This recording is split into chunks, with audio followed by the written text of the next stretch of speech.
All right. Welcome. This is another schoolboy football show. Hopefully, you guys are doing good. Let me first say that this will not be a long one. I do apologize. This will not be a long one. This one is specifically about Clarendon College, the CC. Well, there's two CC. There's Cornwall College and there's Clarendon College. But guess what? Let the fans and the schools decide who is the true and the real CC. That's not my responsibility. That definitely can cause some problems. So I'm gonna leave that one. I'm gonna scratch that one out and say, okay, you guys can decide. You guys can decide on that. But we're gonna discuss Clarendon College. After they completed a game yesterday. I'm sure you guys would have just have seen that game indefinitely against Arnett Garden's child team, a team that Arnett Garden is trying to pick a few players from to come and play in the Premier League next season. Now, it was a good showing by the CC team, not so much by the Arnett Garden trialists. There's a few of them who actually stood out, but definitely by the CC team, definitely a good showing, and they showcase a lot of skills, a lot of talent, a lot of football, quality football. But there is a but. There's two key aspects. As you can see down here, it's down here. Two key aspects they need to work on. Those two key aspects, I'm going to discuss it. Complacency and shooting. So those are the two key aspects that I will be discussing. And the big question is, two big questions. Are they the cup favorites? Are they the favorites to win the Dacosta Cup? And the last question is, which I'm going to answer, how do you beat them? How do you beat them? So I'm going to discuss from base of what I saw. Because it's more of a full-fledged CC team that you say that played yesterday. Let me tell you, they were oozing in confidence, oozing in quality, just gorgeously displaying how they train and their abilities. They were really, really good on the pitch. One touch pass, two touch pass. Just at some point in time, that is the reason why I put complacency in there. You can see that it seems just too easy for them. And they were playing against big men who are definitely trying to make a statement for themselves in the Premier League. Not saying that the big men, the older guys, the Arnett Garden child team was way bad. Not saying that. But you can definitely see the level of training and preparation that went into this Clarendon College team. It's immense. Really, really immense. Let me go into the comment section because we not touched nothing yet. I would really appreciate it, guys, if you share the video. I would definitely appreciate, guys, if you share the video. Share the video to people who you think would like to really come enjoy a show like this. So definitely do the honor and share the video. And as you guys come in, just smash that like button. Would really, really appreciate it if you guys do so. Now, nonetheless, we're going to get straight into the details, people. As I said, the two aspects, going to discuss the two aspects, whereas I see that they need to work on. First aspect is complacency. Why do I use the term complacency? What would be the general definition of complacency? Is it like a sense of being to relax, like a daisical? No, I don't want to use those words because it was not that I saw from that the Clarendon College team. What I can say about the Clarendon College team is that the reason why I use the term complacency is because the game got so easy. You see them starting to do some cheeky stuff, some little flicks, some little tricks, and those type of things. So that is an aspect out of their game. I strongly believe that they can eradicate that out of their game. I strongly believe that they can eradicate that aspect out of their game. The complacency. It doesn't matter how easy the game might seem, play to your 100%. play at your 100%. It doesn't matter how easy it seems. It doesn't matter how relaxed the game is. It doesn't matter how soft the opponent is. Play at your 100%. What that does, that keep you alive. It keeps you refreshed. It keeps your mind active. What the heck?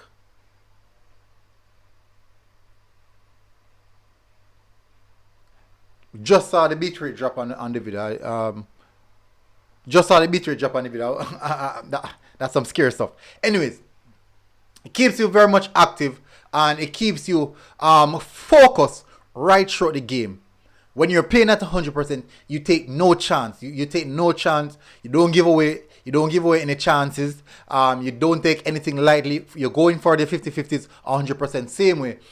But definitely, that is one of the aspects I do think that they need to get rid of from now before they enter into the season. The reason I'm saying is this, that they keep focus and they don't drop the ball even against a team that categorically would seem or deem of less quality or less potential. And that can hurt you. That can hurt. That can really, really hurt. And we've seen it. All football minds, we have seen it again. Oh, did that guy tell you that my target is 25k by the end of September? Is it possible? I'm not sure. 25k. We're now at 14,498. The aim is 25k subscribers, 25,000 subscribers by the end of September. It is my goal. It is far-fetched. Yes, I know. It's miles away from here. But guess what? Guess what, people? If we don't set goals and targets in our life, we'll never achieve anything. So this year is my goal for September. Even if tomorrow I wake up, or even at the end of September I wake up and I've just gained 2 subscribers, I think I'll be satisfied because I am 2 more closer to my goal. So definitely, people, the only way I can achieve it is by you guys helping me by hitting that subscriber button, and definitely I can reach my goal and build a stronger community with all of you guys. So big up Football in 90, massive respect. Big up, man. Thanks for coming through. Really appreciate coming through, you know. So let's continue. Complacency. As I said, that's one of the aspects that I really want them to work on. Don't get complacency. Not because you're playing against, you see sort of middle of the game, it gets so easy. You're passing the ball here, you're passing the ball here. You get really complacent. Now, the next aspect of it is this. What do I have? Shooting. Why are you... Is it because you guys know that you can create 50, 60, 70 passes in one action, one playing action? Is the reason why you guys want to pass the ball straight into the goal? You need to shoot. So much time I was seeing the top link, or the top, maybe close 25, 30 yards out, and he's not looking for a shot. My man's passing the ball, go straight, even in the 18-yard box. Richie and these guys passing the ball around as if it's training. Yes, you might switch on in competition when it becomes competition time, but for now, you have to break those bad habits away. When you're in those dangerous zones, big up again, Football 90. Keep up the great work. I'm trying. I'm really trying. I'm trying. Rough, but I'm trying my best. I'm trying my best. You guys really need to start whipping the ball at the goal, man. I saw so much persons had shots, but if with the amount of dominance, possession base,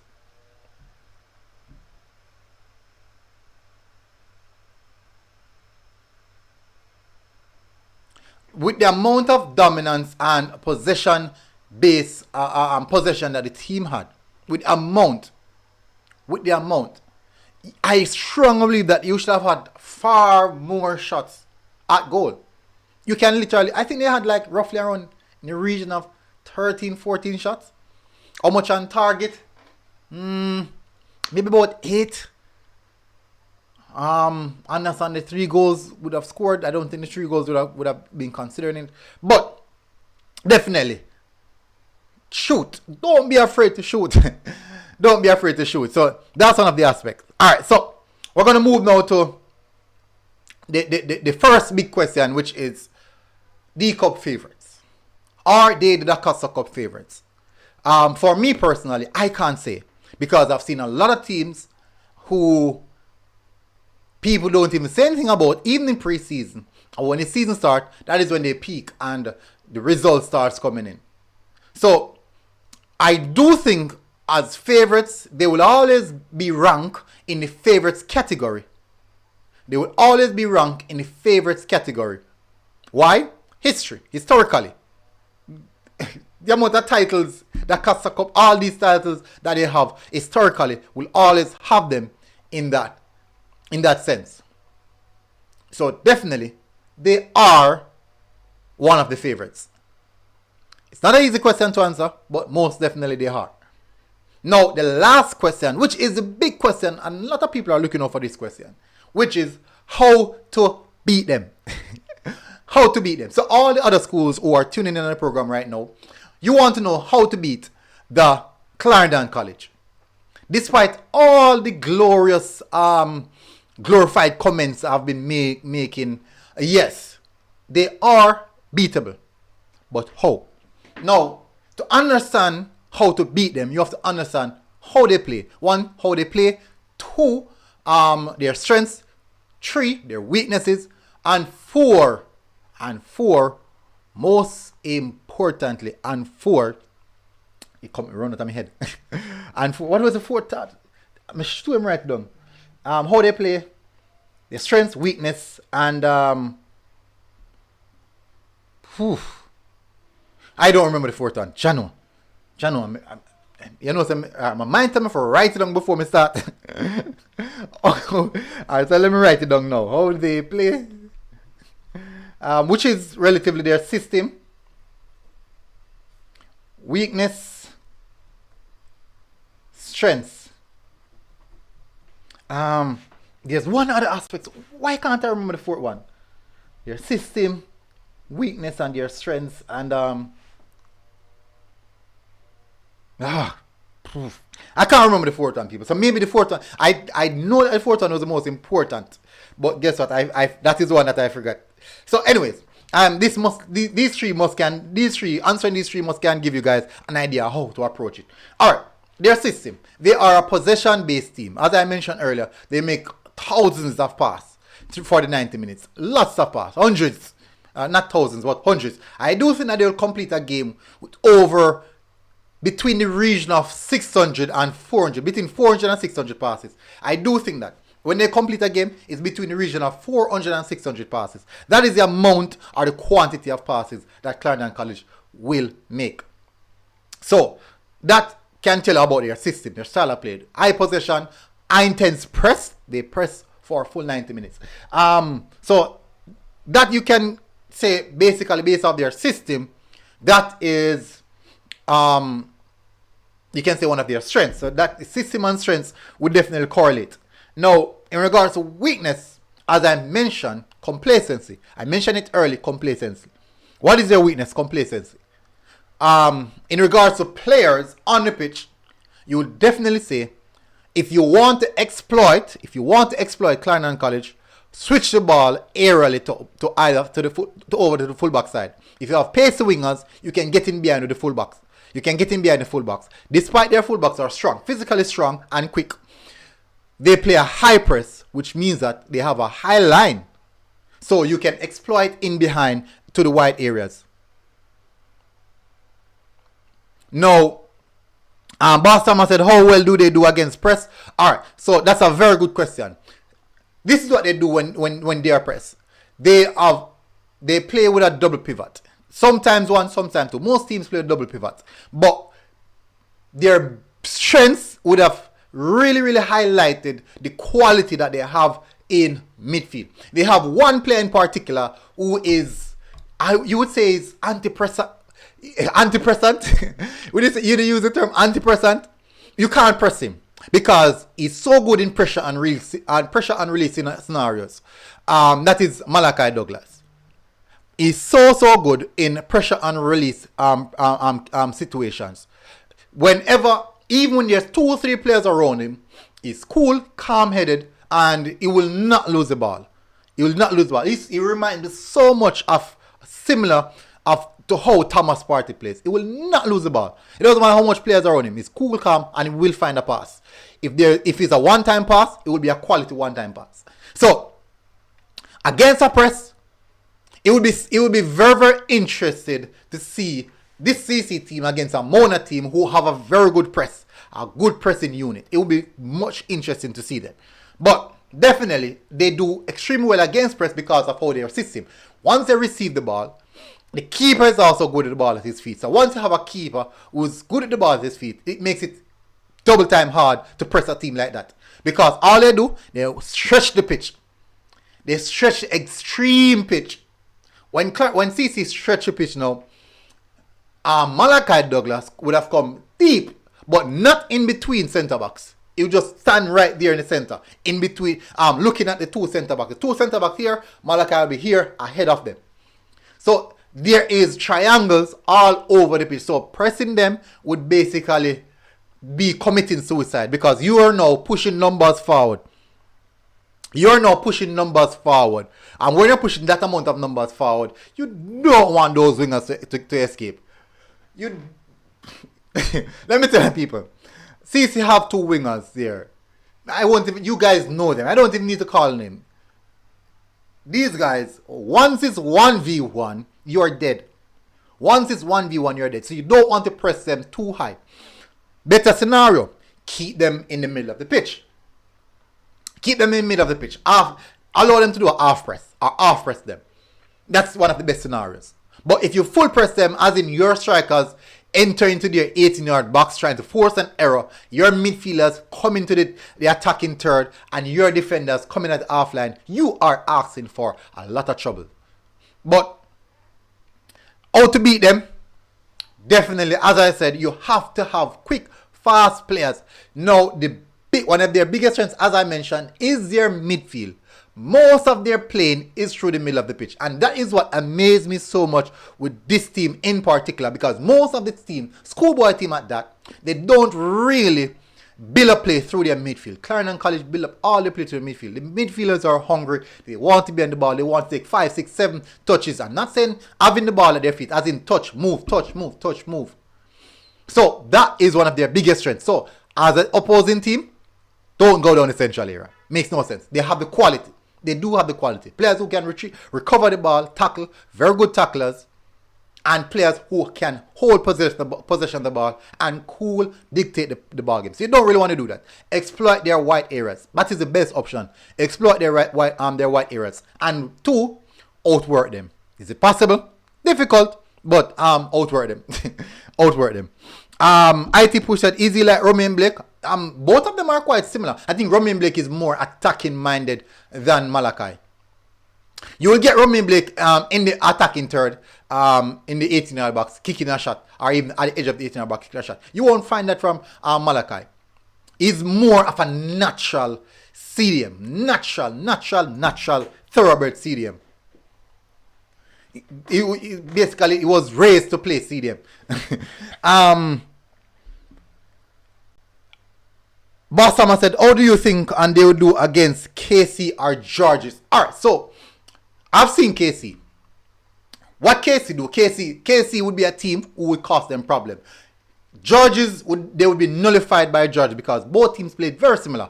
The difference with CC and George is that physical wise, I think CC plays a bit more physical and do a lot more heavy pressing than that of Georges. Georges technically, I would say, have an all-rounded team with more technical players. Most of CC technical players are in the central part. The strikers are not that technical, but lethal. Wingers, skillful. Not say highly technical, but very skillful. Lethal as well. The technical aspect of Georges is like every single player can play central midfield. That's how good they are. All players are like similar to midfield. That's how Georges are like. But CC is just different in regards to the power that they played. I think CC played a lot more power and aggression than Georges. Georges is a bit more cool, calm, playing the ball around, relax the game, having the tempo of the game, controlling the tempo of the game. CC is way more aggressive. With KC now, Casey is extremely direct. Very, very direct. And that might be one of Casey's biggest strengths. Because the players that they're hitting one time, those players that they will be hitting one time, I'm telling them, man. Some of these teams, Whisper's going to have a joy. Some of these teams. What formation they use? It seems, alright, they switch up. It seems as if sometimes a 4-2-3-1, 4-3-3, and sometimes a back three, using 2 wing backs, 3 at the back. So it's switch up. So it's not what I saw. It's just that one game. So it's not definite. It's not that definite. But they do well in all of those formations, in all of those systems. So that's actually a big aspect to look at. That's something that definitely to look at. Anyways, I've been through everything actually. I've been through everything. I've been here 21 minutes now. I'm definitely going to close off now. So hopefully guys garner some information. I will be watching. I think I'm going to try and see Casey tomorrow. Hopefully I'm going to try and see Casey tomorrow and see what's going to happen so I can have a more in-depth look at that Casey team. I saw them the other day, but I think I need to see them maybe 2 more times before the season kicks off. So I'm going to try and see if I can make it to their game tomorrow. Christopher Anderson, what about JC? Big man team, JC FC. People, a banter. I always call them JC FC because they don't know. JC team don't really run like a football, a schoolboy football. They run similar to that of a club. The entire structure of JC footballing program is like a club. Even their track team, all your sporting team, it runs like a club, which is quite good because it fosters good growth and development for all athletes there. So it's definitely good. So I do respect their program highly. I do think that's a program. If I had the money, that would be a program I would instill at Charlemont High School. But now I have money. So just can watch on the far side. Bartman said, who is their coach and what can you tell me about him from your observation? Lenny Hyde is the coach. And Sammy. You don't know, so Sammy, in regards to fitness-wise, Sammy is one of the man. Right across Jamaica, fitness-wise, Sammy is the man who most even top athletes turn to. And Lenny Hyde, we all know what Lenny Hyde can do at that, even at this level. It doesn't matter. Premier League level, Tier 2 level, Major League level, schoolboy football level. We all know what Lenny Hyde can do. So, IT Pusher JC is a professional team.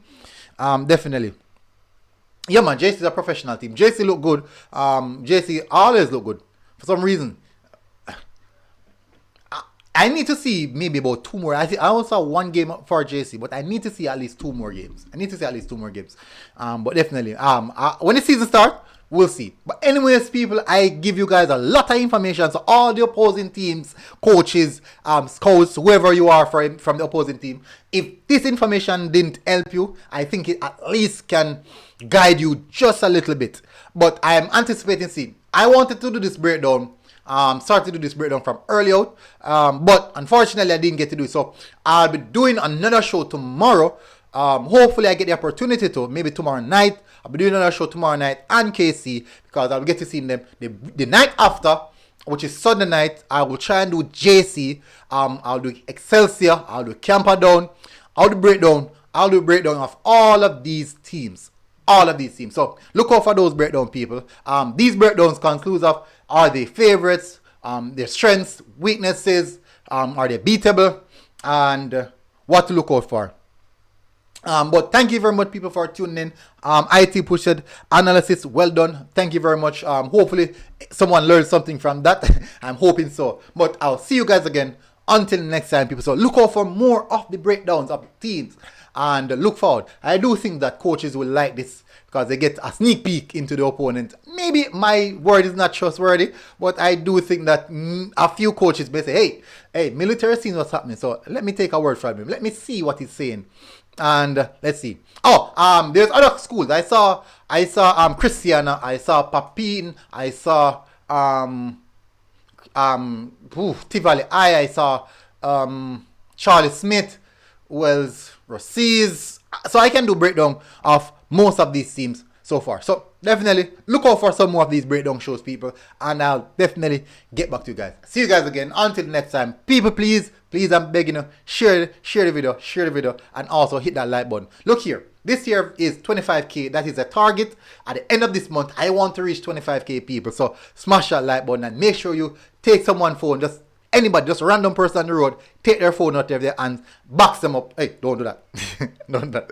Just take their phone out there and hit the subscribe button. Just type in their Instagram, their YouTube, and just subscribe. Big up, people, and let us grow together. And I'll see you guys again. Until next time, peace out. Boom. Arsenal are going in the league. Hey.